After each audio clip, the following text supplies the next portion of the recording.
सर्वांना नमस्कार. स्वागत आहे आपलं मराठी चातुर्य कथा या यूट्यूब चॅनलवर. आपल्या व्हिडिओला लाईक करा, सबस्क्राईब करा, बेल आयकॉनवर प्रेस करा आणि आपली कथा जास्तीत जास्त लोकांपर्यंत शेअर करा. भाग 179.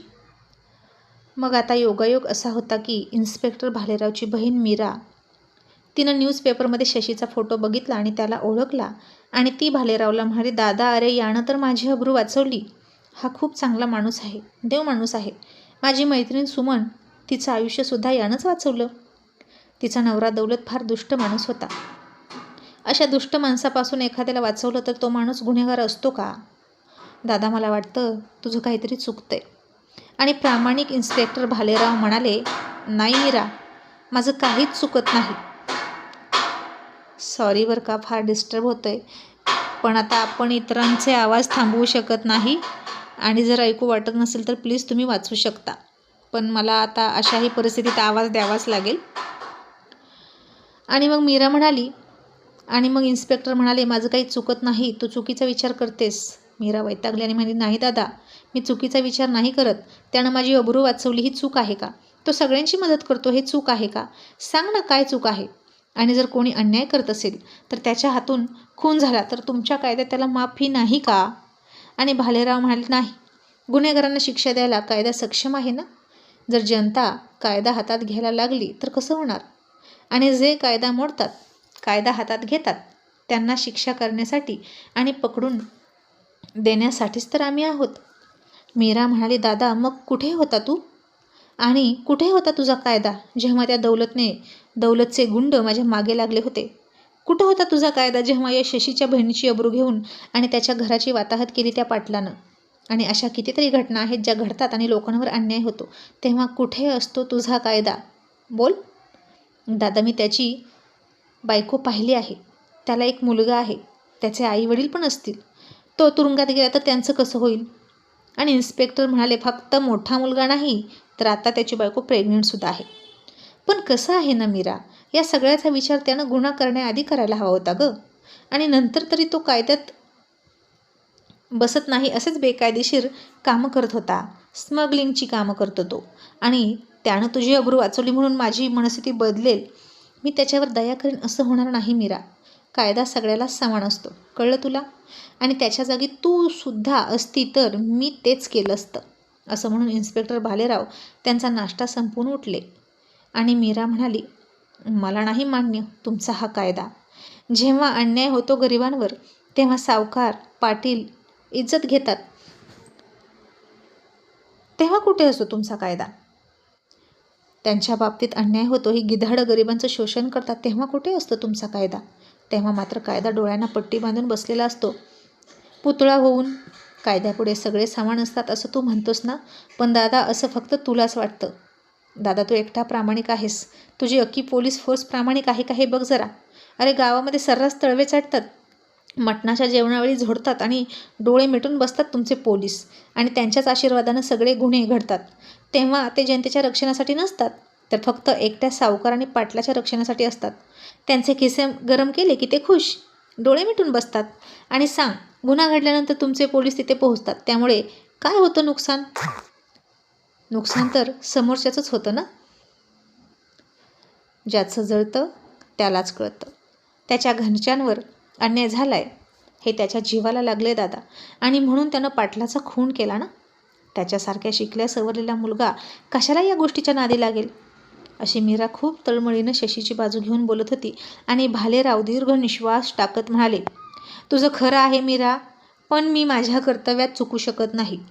आता याला पुन्हा कोर्टात हजर करणार 8 दिवसांनी, आणि मग पुन्हा त्याला शिक्षा सुनावली जाईल.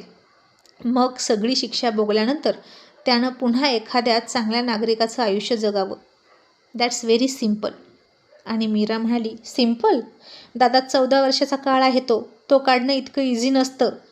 तो तुरुंगात असेल, त्याची फॅमिली बाहेर असेल, खूप काही बदललेलं असेल दादा. त्याची प्रेग्नेंट बायको बाळंतीण होईल, त्याला बाळ होईल, त्याचं बालपण तो कधीच बघू शकणार नाही त्याच्या डोळ्यांनी. त्या मुलालासुद्धा त्याच्या बापाचं प्रेम मिळणार नाही, आणि त्याची बायको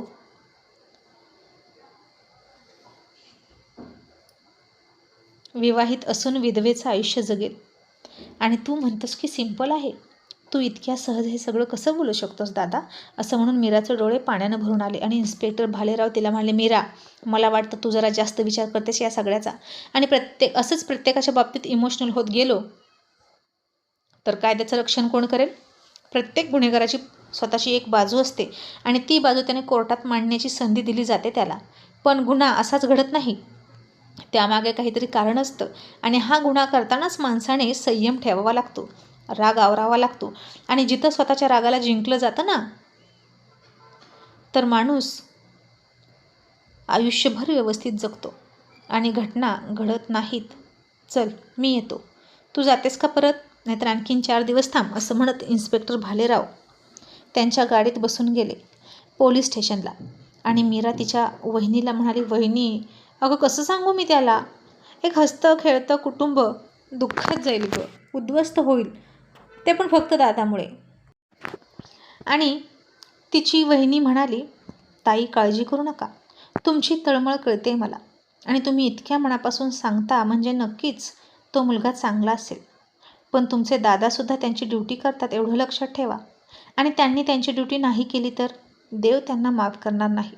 आयुष्यात असे बरेच प्रसंग येतात जिथं कठीण परिस्थितीला सामोरं जावं लागतं माणसाला. एकीकडे नाती असतात तर दुसरीकडे कर्तव्य असतं आणि अशा वेळी जो त्याचं कर्म निवडतो ना तोच खरा श्रेष्ठ.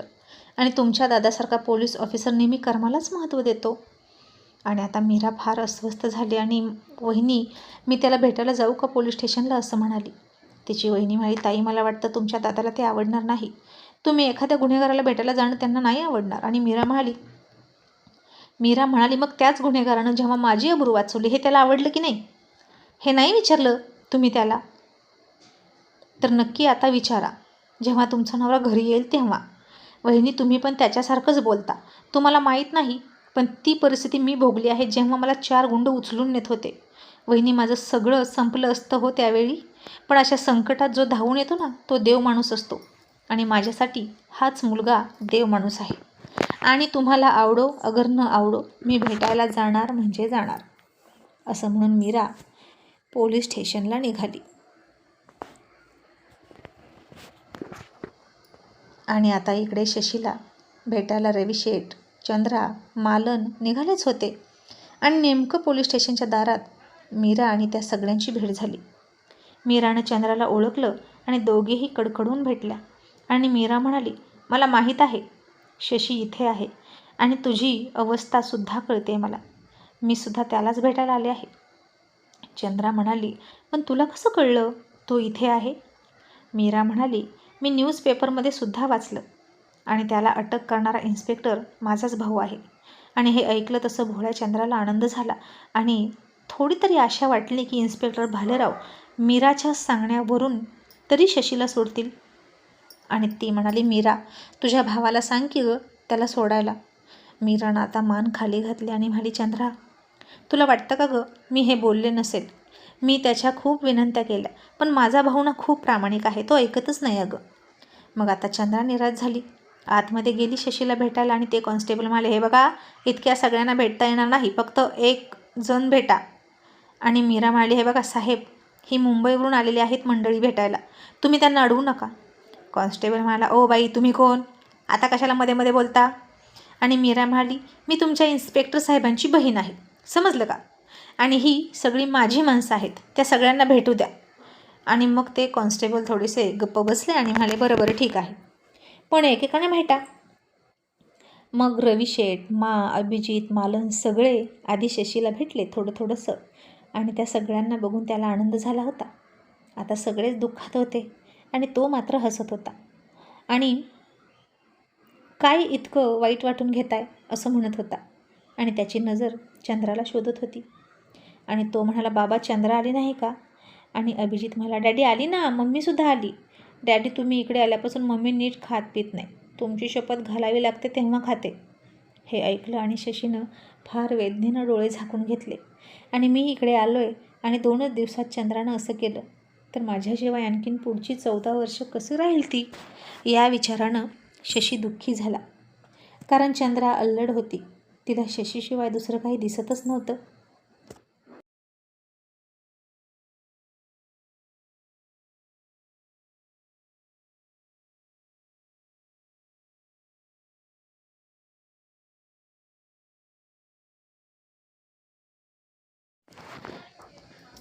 आणि तो म्हणाला, बाबा चंद्राला पाठवा ना. मग सगळ्यात शेवटी चंद्रा भेटायला गेली आणि रडायलाच लागली आणि त्याच्याकडे पाठ केली तिनं. शशी म्हणाला, आता माझ्याकडे बघणारही नाहीस का? बघ ना इकडे. आणि हे काय आहे चंद्रा, तू स्वतःची काळजी घेत नाहीस का? चंद्रा, तुझ्या पोटात आपलं बाळ आहे, त्याची काळजी घे, असं शशी तिला म्हणाला.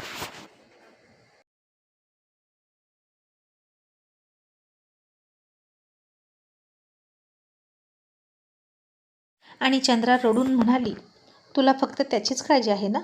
तुला माझं काहीच वाटत नाही का? शशी म्हणाला, असं कसं म्हणतेस? तू तर माझा श्वास आहेस. चंद्रा म्हणाली, खोटं, सगळं खोटं. तसं असतं तर माझ्यासाठी तू पोलिसांच्या गाडीतून उतरला असता. किती प्रयत्न केले बाबांनी तुला सोडवण्यासाठी, पण तू गाडीतून उतरलाच नाही. तुला माझा कंटाळा आलाय म्हणून तू इकडे आलास का? हो की नाही बोल. आणि शशी म्हणाला, नाही ग चंद्रा, तुला म्हणालो ना कधी ना कधी शिक्षा भोगावीच लागते, ती आता भोगतोय ना. चंद्रा म्हणाली, पण त्या शिक्षेत आपलं आयुष्य निघून जाईल त्याचं काय? शशी, ही एका दिवसाची 2 दिवसाची शिक्षा नाही, तब्बल 14 वर्षाची शिक्षा आहे. आणि मी हा वनवास का भोगायचा? आणि शशी तिच्या हातावर हात ठेवून म्हणाला, बघ, म्हणूनच म्हणत होतं की माझ्या प्रेमात पडू नको. जिच्यासोबत पण मी लग्न करणार तिच्यासोबत हे सगळं केव्हा ना केव्हा तरी होणार हे मला माहीत होतं. म्हणून मी मुलींच्या नादी लागत नव्हतो आणि मला लग्नही करायचं नव्हतं, कारण माझं भविष्य अंधारात होतं हे मला माहीत आहे. पण तूच हट्ट केलास आणि आता मला ना चंद्रा खूप अपराधी वाटत आहे. तू दुसरं लग्नही करू शकतेस, पण तुझ्या पोटात आपलं बाळ आहे आणि मला माफ कर, पण मी अजूनही तुला सांगतो, तू त्या बाळापासून सुटका करून घे आणि लग्न कर. तसं चंद्राला खूप राग आला आणि म्हणाली, शशी, तू असा बोलू तरी कसा शकतो? अरे तुझ्यावर प्रेम आहे म्हणून म्हणते की तुझ्याशिवाय नाही राहू शकत. मला नवऱ्याची गरजच आहे म्हणून नाही असं मी म्हणत. किती चुकीचा विचार करतोस तू. आणि शशी थोडा कठोर होत म्हणाला, माझ्यावर प्रेम आहे म्हणतेस ना, तर मग राहा माझ्याशिवाय, वाढव आपलं मूल माझ्याशिवाय, आणि हीच तुझी परीक्षेची वेळ आहे असं समज. आणि आता भेटण्याचा टाईम संपला असेल तर निघ, असं शशी फार कठोर आवाजात तिला म्हणाला. आणि चंद्राला फार वाईट वाटलं. आणि आता इतक्यात इन्स्पेक्टर भालेराव सुद्धा आतमध्ये घुसले आणि म्हणाले, काय चाललंय? या बाई कोण आहेत? तसं चंद्रानं पाठीमागं बघितलं आणि भालेरावने तिला ओळखलं आणि म्हणाले, अच्छा, तुम्ही इथे आलात तर. आणखीन 6 दिवसांनी कोर्टामध्ये त्याला हजर करणार आहे आम्ही, मग त्याला शिक्षा होईलच. मग डायरेक्ट तुम्ही त्याला कारागृहामध्ये भेटू शकता आणि आता झालं असेल तर तुम्ही निघू शकता. आणि तुम्ही मीराला ओळखता ना? ती सुद्धा दिसते बाहेर. पण एक लक्षात ठेवा, इथं कोणतीही ओळख चालणार नाही. तसं तुमच्या नवऱ्यानं तिची अब्रू वाचवली हे उपकार राहतील आमच्यावर, असं इन्स्पेक्टर भालेराव खूपच कठोर आणि रूढ आवाजात म्हणाले. आणि शशी म्हणाला, इन्स्पेक्टर, हे उपकार नव्हते, हे माझं कर्तव्य होतं. मी कोणत्या स्त्रीची बेअब्रू माझ्यासमोर होताना बघू शकत नाही. माझ्या तळपायाची आग मस्तकात जाते जेव्हा कोणी एखाद्या स्त्रीबद्दल अपशब्द बोलतो तेव्हा. मग जेव्हा माझ्याच बहिणीची अब्रू घेतली जात असेल आणि ती आत्महत्या करत असेल तर मी त्या नराधमाचा जीव का घेणार नाही? तुमच्यावर सुद्धा अनफॉर्च्युनेटली तो प्रसंग येता येता राहिला. पण जर मी नसतो ना तर तुमच्या बहिणीची अब्रू गेली असती. मग तुम्ही काय केलं असतं इन्स्पेक्टर? आणि आता भालेराव गप्प बसले. मग थोड्या वेळातच म्हणाले, मी त्याला कायद्यानंच उत्तर दिलं असतं. तू जसा कायदा हातात घेतला, मी कायदा हातात घेतला नसता. आणि शशी म्हणाला, बरोबर आहे, तुम्ही त्याला कायद्यानं उत्तर दिलं असतं, कारण तुम्ही कायद्याचे रक्षक आहात. तुमच्या सोयीनं कायदे कुठे कसे वापरायचे तुम्हाला माहीत आहे. पण इतरांचं काय? इथं सामान्य जनतेचं काय इन्स्पेक्टर? ज्याच्यासाठी न्याय मागणंसुद्धा खूप महागडं असतं त्याचं काय इन्स्पेक्टर? मोठे मोठे नेते मंडळी, मोठे मोठे ऑफिसर, श्रीमंत लोक यांच्यासाठी कायदा स्वस्त आहे, कारण ते कायदा विकतही घेतात. आणि मला सांगा, तुमच्या बहिणीनं आत्महत्या केली असती, ती या जगात नसती, त्यानंतर तुम्ही त्या गुन्हेगारांना पकडून काय करणार होता हो? बोला ना, आहे का उत्तर तुमच्याकडे? तुमच्या बहिणीचं आयुष्य उद्ध्वस्त करणाऱ्यांना तुम्ही असंच सोडलं असतं का? बोला इन्स्पेक्टर, उत्तर द्या. आणि तुम्ही त्यांना असंच मोकळा श्वास घेऊ दिला असतं का? आणि मी तरी नसता घेऊ दिला. आणि मी जे केले ना इन्स्पेक्टर, त्याबद्दल मला 50 वर्षाची शिक्षा झाली तरी हरकत नाही. मी सगळी शिक्षा भोगायला तयार आहे. पण मी माझ्या बहिणीचा भाऊ आहे आणि तिच्या अब्रूचा घास घेणाराचा मी घास घेतला. आणि माझ्या बहिणीचे श्वास बंद झाले, त्यानंतर काहीच वेळात मी त्याचेही श्वास बंद केले. याचा मला अभिमान आहे, असं शशी ठणकावून इन्स्पेक्टरच्या डोळ्यात डोळे घालून म्हणाला. आणि इन्स्पेक्टर भालेराव आता गप्पच बसले आणि चंद्राला म्हणाले, ओ बाई, तुमचं झालं असेल तर चला बाहेर व्हा. कॉन्स्टेबल यांना जायला सांगा.